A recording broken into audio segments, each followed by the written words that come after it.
ternyata ada 7. Oh, itu Ustaz Somad cuma menyampaikan yang 3, ada yang 7. Ada satu lagi riwayat 7.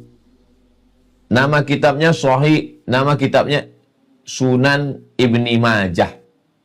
Kitab yang ke-6, Sunan Ibni Majah. Yang meriwayatkan sama, Abu Hurairah juga. Apakah ada kontradiktif antara yang 3 dengan yang 7? Enggak ada. Tidak ada kontradiktif antara yang 3 dengan yang 7. Oke, sekarang kita bahas yang 7. Dalam Sunan Ibni Majah, hadisnya sahih. Diriwayatkan juga sama dari Abu Hurairah. Inna, sesungguhnya, mimma diantara yalhaqul mu'min, yang menyertai seorang mukmin, orang beriman, min amalihi, dari amalnya, wa hasanatihi, perbuatan baiknya, ba'da mautihi, setelah dia mati. Yang pertama, ilman 'allamahu wa nasyarahu, ilmu yang dia amalkan dan dia sebarkan. Ilmu yang dia ajarkan dan dia sebarkan. Coba lihat hebatnya hadis ini. Menyebarkan ilmu, padahal sudah ada ilmun 'allamahu, dia ajarkan. Banyak hal ucapan Nabi itu bisa dipahami sekarang. Ilmu yang dia ajarkan, oke, saya ngajar langsung. Besok subuh saya ngajar Riyadhus Shalihin. Jumat sore saya ngajar At-Targhib wa Tarhib. Tapi ada yang jenis ilmu wa nasyarahu, dia sebarkan. Melalui apa? Nulis buku. Melalui apa? Video. Ini ilmu yang disebarkan. Saya nggak ketemu dengan muridnya. Yang kedua, waladan solihan tarakahu, anak yang soleh. Anak soleh yang ditinggalkan. Yang ketiga, mushafan warathahu, mewakafkan mushaf Al-Quran. Nah, ini yang jadi tren sekarang, wakaf Al-Quran. Bagi yang menggeluti bidang wakaf Al-Quran, tolong hati-hati.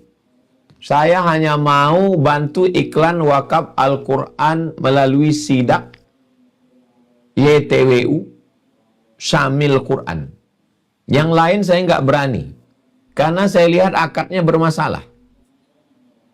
Dikutip dari masyarakat, wakaf Quran, satu Quran 100.000. Ternyata dicetak di Bandung, satu Quran 35.000. Kemana pergi uang 65.000? Kita bukan curiga, tapi waspada.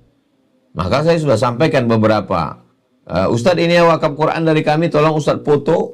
Saya nggak berani, saya bilang. Lain kutip satu Quran 100.000, padahal uang cetak 35.000. Jadi semestinya jangan batasi satu Quran 100.000. Terima saja dari masyarakat 100.000, cetakkan semuanya. Jadi kalau 100.000 berapa Quran? 3 Quran. Ternyata cetaknya banyak, diskon. Kertasnya kuning. Bisa dicetak banyak, Pak. 100.000 bisa 5. Cetakkan semua. Jangan pakai duitnya untuk yang lain. Bagaimana dengan ongkir operasional? Maka diambil dari sodakoh. Jangan diambil dari wakaf. Karena akad kita adalah wakaf. Wakaf nggak boleh ngilang. Wakaf nggak boleh habis. Nah, ini tentang mewakafkan Al-Quran. Sebagian ulama memahami tidak hanya Quran saja. Termasuk mewakafkan kitab tafsir. Mewakafkan kitab hadis. Mewakafkan kitab fikih. Saya beli kitab fikih Sulaiman Rashid. Semua santri-santri saya wakafkan. Untuk apa? Untuk almarhum ayah, almarhumah ibu, almarhum datuk nenek moyang saya. Nah, jadi bisa juga wakaf buku. Yang ketiga, mushafan warathahu, wakaf Quran. Yang keempat, au masjidan banahu, bangun masjid. Jadi, hadis yang kedua ini yang ada dalam Sunan Ibni Majah menjelaskan yang 3 tadi. Kalau yang 3 tadi secara umum, yang 9 ini detailnya. Bangun masjid, bangun surau, bangun langgar, bangun musola, bangun sekolah. Yang ke-5, Au baitan libni sabil banahu, membangunkan rumah untuk ibnu sabil. Ibnu anak sabil jalan. Ibnu sabil anak yang terputus di jalan, nggak bisa lanjut perjalanan, putus belanja. Datang dari Palembang mau ke Aceh, putus di Pekanbaru, nginap nggak ada duit. Buatkan rumah singgah, homestay, rumah singgah wakaf. Sehingga siapapun yang putus belanja, musafir, mampir gratis, buatkan teh. Syukur-syukur ada sarapan pagi. Dan buatkan juga sekalian asrama gratis untuk anak tidak mampu. Beberapa anak yang nilainya tinggi, batal kuliah, karena nggak mampu ngekos. Tapi udah digratiskan oleh pemerintah. Iya, sekolahnya Perancis. Nginapnya, kos sekarang berapa? 500.000. Nah, jadi kalau kita bisa bantu, pemerintah menggratiskan anak berprestasi di kampus, kos-kosannya bangunkan untuk Ibnu Sabil, kos gratis anak berprestasi, makannya bantuan dari jamaah, masyarakat. Warung makan, alhamdulillah, Ustadz, banyak sekali masjid-masjid sekarang membuat makan gratis, makan siang, makan malam. Yang keenam, au nahron ajrahu, mengalirkan sungai. Gimana mengalirkan sungai? Jadi zaman dulu dibuatkan parit. Jadi sampai sekarang di Padang Arafah itu ada jembatan. Di bawah jembatannya itu kita bingung kok kosong. Jadi memang nanti airnya datang waktu musim hujan. Nah, ini jangan sampai disumbat, jangan sampai ditutup. Waktu hujan turun, air naik dari gunung turun ke bawah, mengalir dia deras. Ini jangan sampai disumbat. Masuk juga dalam hal ini wakaf sumur bor. Dipakai untuk mandi, untuk sholat, untuk wudhu. Nah, ini. Yang ketujuh, au sodakotan atau sodakoh akhrajaha min malihi, dikeluarkan dari hartanya, fi sihhatihi, waktu sehat, wahayatihi, waktu masih hidup. Kenapa sehat? Karena waktu sehat banyak keinginan. Kenapa hidup? Karena sesudah mati barang kita sudah tidak milik kita lagi. Waktu sehat, waktu masih hidup, sempat dia buat sumur bor, sempat dia bangun kelas, dia bangun asrama, dia bangun masjid, dipakai, itu mengalir. Ini yang 7 ini, yalhaquhu, menyertainya, min ba'di mautihi, setelah dia mati. Tetap menyertainya, sampai kapan? Sampai hari kiamat hancur semua, barulah berhenti.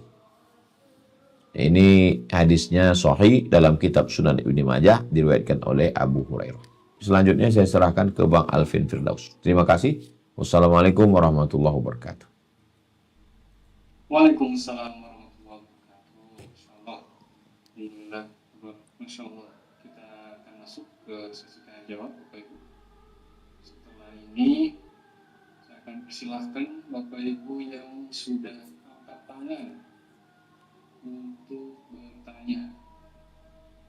Jadi Zoom ini ada fitur untuk Bapak Ibu angkat tangan untuk raise hand. Silahkan. Saya ambil dari paling kanan. Saya persilahkan Ibu Asma Yunida.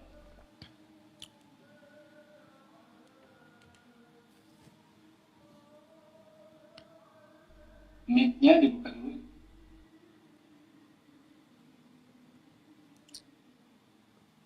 Mic-nya belum terbuka. Nah, sudah, silakan. Assalamualaikum Ustaz. Waalaikumsalam warahmatullahi wabarakatuh. Kebetulan saya Ustaz menjelaskan tentang suara. Di sini yang saya mau tanyakan, 7 amalan yang salah satunya itu mengeluarkan wakaf atas kesehatan kita. Jadi itu pada saat kita sehat itu. Nah, itu maksudnya apakah mengeluarkan itu tuh sama dengan sedekah gitu? Maksudnya kita kayak sedekah pagi gitu Ustaz.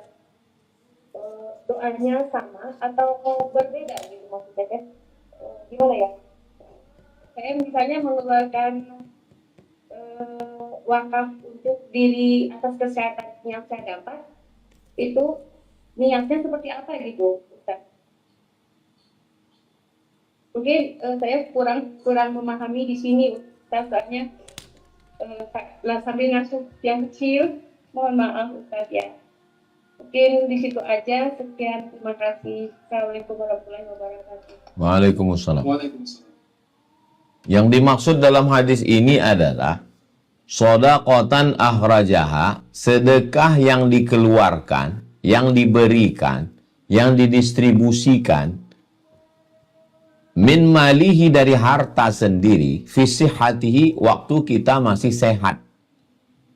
Dalam keadaan sehat walafiat, bisa melawan keinginan beli cincin, beli anting, beli gelang, beli mobil, tas branded.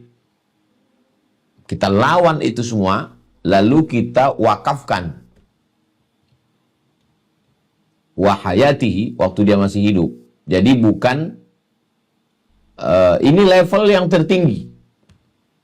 Tapi kalau dia sudah sakit di rumah sakit, dia kasih, ya tetap jadi amal jariah juga. Bukan berarti kalau udah sakit di rumah sakit, ruang ICU, enggak jadi amal jariah. Ini antara level VVIP, VIP dengan ekonomi. Kalau ada orang pelit waktu hidupnya, waktu sehatnya pelit, setelah mati, lalu kemudian anaknya, dikata anaknya, ini kuwakafkan sumur bor untuk almarhumah ibuku. Ya sampai juga. Dalilnya mana? Hadis Sa'ad. Sa'ad bin Abi Waqqas mewakafkan sumur untuk almarhumah ibunya. Nah, jadi pertanyaan ibu sangat bagus, memancing saya untuk menjelaskan supaya bukan berarti hanya orang sehat saja yang sedekahnya sampai. Orang yang sakit pun sampai, yang sudah mati pun sampai. Anaknya berwakaf pun sampai juga. Tapi ini skala prioritas. Makna yang kedua adalah orang bersedekah, setelah sedekah itu dia niat untuk kesehatan dia. Ya Allah, berkat sedekahku pagi ini sehatkanlah aku. Apa dalilnya? Dalilnya 3 orang ada dalam Sahih Bukhari, 3 orang yang terjebak dalam gua. Lalu dia berkata, ya Allah, dengan sedekahku ini bukakanlah pintu gua ini. Itu dalil bahwa dengan bersedekah kita bisa bertawassul, mohon kepada Allah dengan sedekah. Yang ketiga, ibu karena sehat lalu bersyukur kepada Allah dengan sedekah. Ya Allah, aku syukur kepada Engkau, aku sehat, ini aku bersedekah. Nah, jadi 3 jenis. Supaya jangan campur aduk, 3-tiganya saya jelaskan. Demikian, wallahu a'lam bishawab. Terima kasih. Barakallah. Warahmatullahi wabarakatuh. Waalaikumsalam. Waalaikumsalam warahmatullahi wabarakatuh. Terima kasih Ibu, semoga menjawab pertanyaannya. Saya lanjutkan pertanyaan kedua. Ibu Syarifah IP.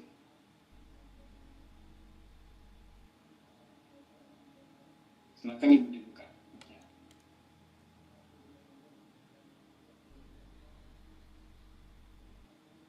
Nah, sudah. Assalamualaikum warahmatullahi wabarakatuh. Waalaikumsalam warahmatullahi wabarakatuh. Terima kasih, alhamdulillah. Tuan Guru, saya ingin bertanya berkaitan dengan yang namanya wakaf Al-Quran. Kan di dalam medsos itu banyak sekali, dan saya alhamdulillah ada beberapa kali ikut mewakafkan Al-Quran, meskipun tidak banyak, tapi ada kata orang tuh mengatasnamakan orang tua. Dan yang di medsos itu seperti di situ kan ada misalkan hidayah dan sebagainya yang bisa menjadi iklannya itu memang sudah terarah dengan betul atau gimana? Tapi saya sih husnuzon terus, artinya berbaik sangka bahwasanya wakaf yang kita berikan melalui Al-Quran itu insya Allah sampai. Tapi ada sebagian kawan-kawan yang mengatakan, baik-baik tak sampai. Cuma saya pikir, kalaupun tidak sampai ya sudah. Tapi yang pasti kita berpikir mudah-mudahan sampai. Terus yang kedua, Ustaz, saya ingin bertanya berkaitan dengan wakaf orang tua. Kebetulan kalau misalnya punya kebun dan di kebun itu belum dibagi, masih sementara orang tua sudah meninggal, tapi kita adik-beradik punya pernyataan ingin mewakafkan, ingin membagikan hasil dari kebun itu. Apakah ini dibolehkan? Sementara kan kita belum berbagi harta warisan, Ustaz. Jadi untuk itu mudah-mudahan ada pencerahan buat saya pribadi terutama, dan dengan pencerahan yang ada mudah-mudahan Allah berikan kemudahan untuk dijawab. Terima kasih, Ustaz. Waalaikumsalam warahmatullahi wabarakatuh. Dua pertanyaan. Pertanyaan yang pertama, tentang ibu, bapak, abang, kakak, adik yang berwakaf Al-Quran, maka wakaf Al-Qurannya sampai sesuai dengan hadis Nabi, au mushafan warrathahu, mewakafkan Al-Quran. Adapun yang saya sampaikan malam ini adalah pengelolanya. Pengelola, yayasan, pondok, ustadz, siapapun yang mengelola, maka semua uang jamaah itu karena akadnya adalah wakaf, dicetakkan untuk Al-Quran. Akadnya wakaf 100.000, cetakkan. Ibu bapak, abang, kakak, adik, tak usah pikirkan itu. Ini bagi pengelola. Kalau ragu, serahkan ke sidak, supaya wakaf Al-Qurannya sampai, karena kita kenal, kita tahu. Adapun yang sudah-sudah kita nggak tahu, nggak kenal, apa boleh buat. Kita husnuzon. Tapi yang akan datang, kita cari yang amanah, yang tahu, yang jelas. Itu tentang wakaf Al-Quran. Yang kedua, pun 3 orang. Adik-beradik kandung 3 orang. Jatah dia. Tapi belum dibagi. Sebaiknya cepat dibagi. Karena khawatir nanti ada yang meninggal, ada yang perlu, dan lain sebagainya. Sebelum dibagi, musim buah, rambutan. Lalu kemudian duduk mereka bertiga bermusyawarah. Ini buah-buah ini kita sedekahkan sajalah. Pahalanya untuk almarhumah ibu kita. Sah. Karena mereka bertiga bersepakat. Kalau satu tidak sepakat, yang satu mengatakan aku jatahku mau aku jual. Aku nggak mau sedekah. Aku kirim Yasin aja. Maka ditimbang dia. Kalau buah bisa ditimbang, ditimbang. Berapa beratnya? 1 ton. 333 keluarkan untuk dia. Karena dia tidak mau. 666,6 itu disedekahkan. Kau tidak mau. Ya, 333 untukmu, kau sedekah. Kau jual. Karena kau perlu duit. Anak mau sekolah dan lain sebagainya. Nah, jadi yang mau, kalau 3-3-nya sepakat, maka 3-3-nya sampai. Kalau ada satu yang tidak mau, keluarkan jatah dia. Yang mau cuma satu. Berarti hanya 333 kilo saja yang disedekahkan. Begitu teknisnya, kalau harta itu masih musyarakah, masih harta berkongsi yang belum dibagi. Saran saya sekali lagi, bagi yang punya harta kongsi, cepat dibagi supaya tidak menghalangi orang lain. Karena itu bisa menjadi masalah. Demikian, wallahu a'lam bishawab. Terima kasih. Barakallahu fikum.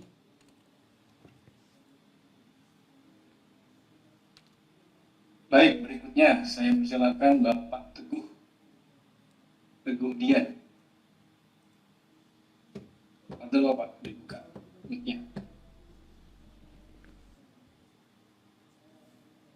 Ya, terima kasih Bang Hafim. Assalamualaikum warahmatullahi wabarakatuh, Pak Ustaz. Waalaikumsalam warahmatullahi wabarakatuh.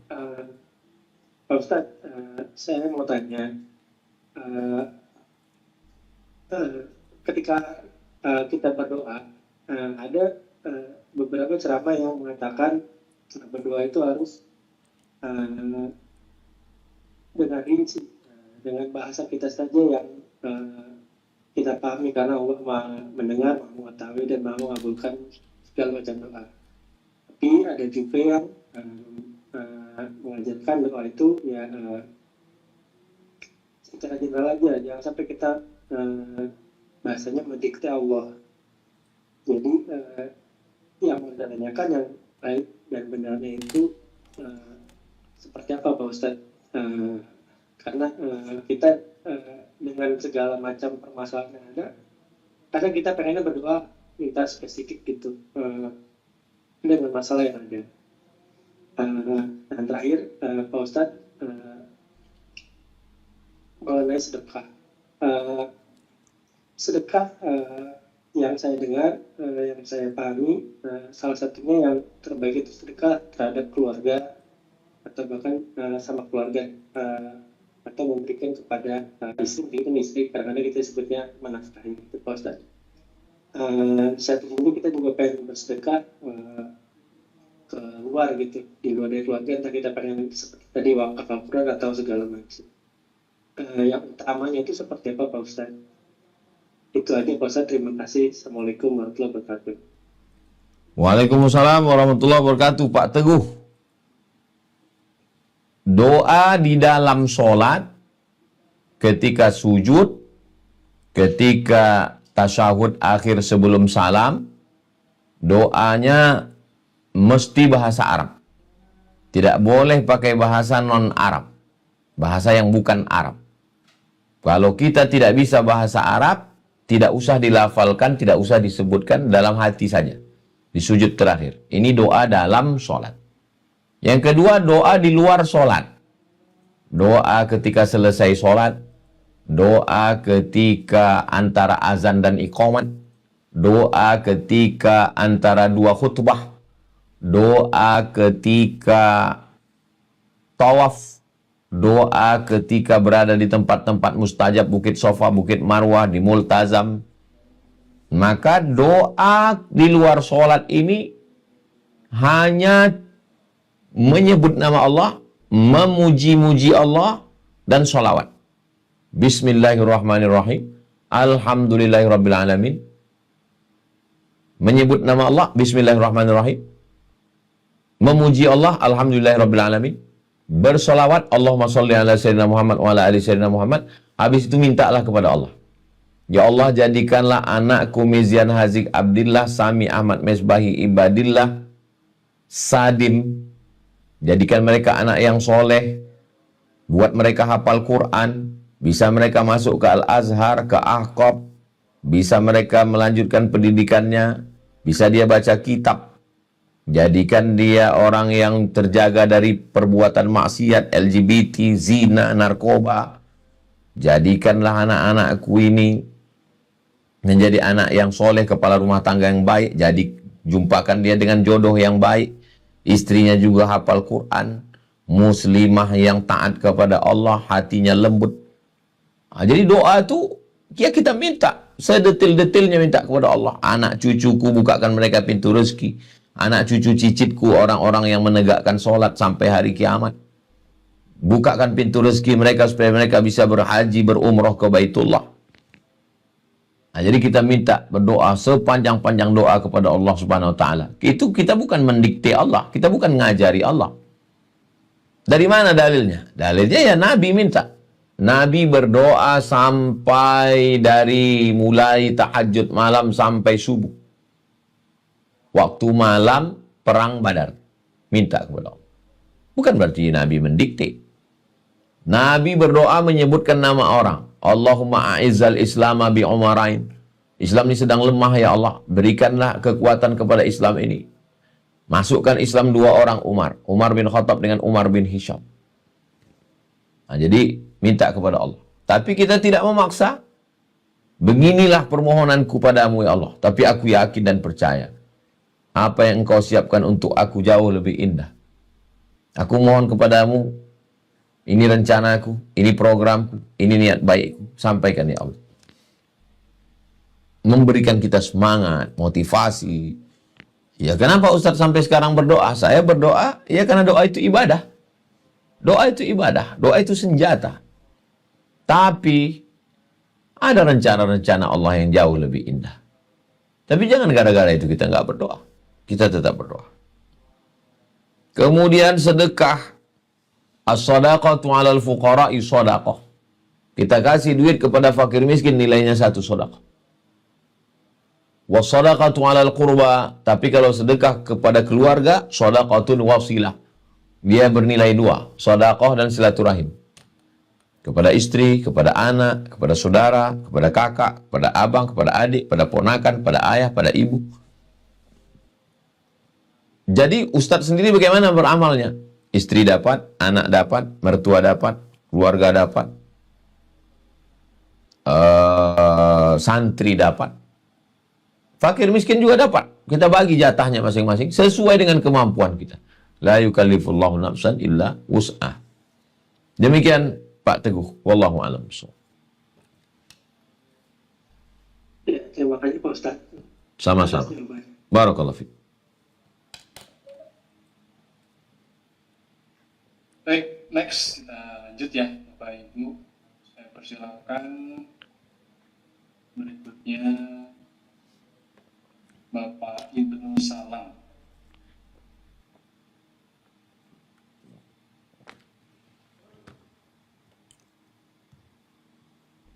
Assalamualaikum warahmatullahi wabarakatuh. Waalaikumsalam warahmatullahi wabarakatuh. Alhamdulillah, terima kasih Bang Aldi.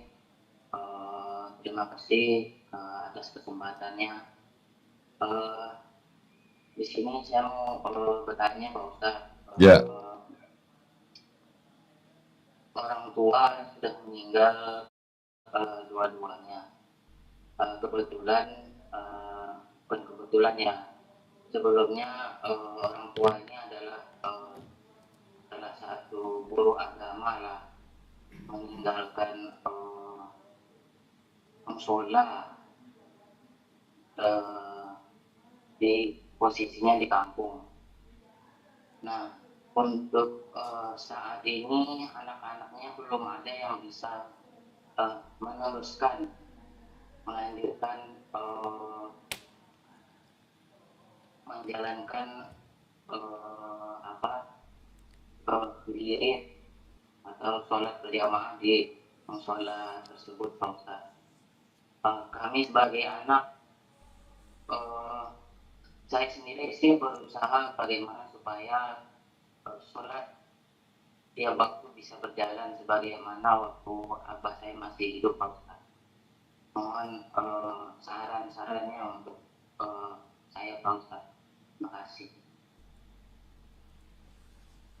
Tanah yang sudah diwakafkan, didirikan di atasnya masjid, surau, langgar, musola, wajib dilaksanakan sholat 5 waktu. Kalau tidak ada orang yang melaksanakan sholat waktu di sana, istahwadat alaihimus syayatin, satu kampung itu diganggu setan. Istahwadat alaihimus syayatin, maka satu kampung itu kesetanan, diganggu setan. Kalau tidak dilaksanakan sholat berjamaah, satu kampung itu menanggung dosanya. Maka solusinya, masyarakat bermusyawarah untuk mengangkat, kalau dia di perkotaan, cari mahasiswa untuk menjadi imam sholat fardu, subuh, zuhur, asar, maghrib, isya, azan, habis azan, qobliyah, iqomat, sholat, zikir, doa. Syukur-syukur ada pengajian. Usahakan pengajiannya 3. Pertama, pengajian akidah. Yang kedua, fikih. Yang ketiga, akhlak. Jangan sampai dibiarkan kosong. Kalau almarhum sudah mewakafkan, itu berarti milik kaum muslimin. Diwakafkannya untuk kaum muslimin. Adapun keluarga sebagai nazir pengelola, bukan hak milik. Keluarga sebagai nazir pengelola, bukan hak milik. Karena tanahnya sudah menjadi milik Allah yang dipergunakan kaum muslimin. Tanahnya la yuhabu, tidak boleh dihibahkan. Wala yurasu, tidak boleh diwariskan. Wala yuba'u, tidak boleh diperjualbelikan. Segera urus akta ikrar wakaf. Tanah itu seluas sekian meter kali sekian, diwakafkan dari almarhum. Kalau almarhum lupa membuatnya, buatkan ahli waris atas nama almarhum mewakafkan kepada pengelola, kepada yayasan. Buatkan yayasan pengelola. Langsung di akta ikrar wakaf dikeluarkan Pak KUA, Kantor Urusan Agama, keluar satu lembar akta ikrar wakaf. Cepat itu, masuk jam 8, jam 11 sudah keluar. Surat itu dipegang, dibingkai, ditempel di dinding. Supaya masyarakat tahu. Surat itu dibawa ke BPN, Badan Pertanahan Nasional. Dulu Bapak Kanwil berjanji di Pekanbaru Riau bahwa semua surat masjid, surau, langgar, musola gratis. Dirobah namanya, tidak lagi nama almarhum, tidak nama ahli waris, tapi nama pengelola, nazir, yayasan, lembaga. Kalau tidak sanggup, serahkan ke BWI, Badan Wakaf Indonesia. Setiap kabupaten kota ada BWI, serahkan. Kami tak sanggup mengelola ini. BWI yang akan mengambil, maka dia di bawah BWI. Saya khawatir kejadian seperti beberapa masa yang lalu. Ada iklan di depan masjid, tanah masjid dijual. Karena generasi yang tidak paham agama akhirnya tanah jual. Oh, ini tanah wakaf. Saya nggak tahu, kata dia. Ada nama bapakku di situ. Ini bangunannya wakaf kaum muslimin. Iya, kalian ambil aja bangunannya, katanya. Mau bangunan, ambillah bangunan. Tanah ini punya saya, kata dia. Nah, maka selesaikan supaya tidak meninggalkan konflik. Demikian, Pak Ibnu Salam. Terima kasih banyak, Pak Ustaz. Jazakumullah. Baik, terima kasih Bapak Ibnu Salam. Terima kasih Ustaz atas jawabannya. Masih ada 5 menit Bapak Ibu untuk mungkin 1 atau 2 pertanyaan lagi ya. Saya persilahkan Ibu Nur Atikah dari Kapang. Assalamualaikum. Waalaikumsalam warahmatullahi wabarakatuh.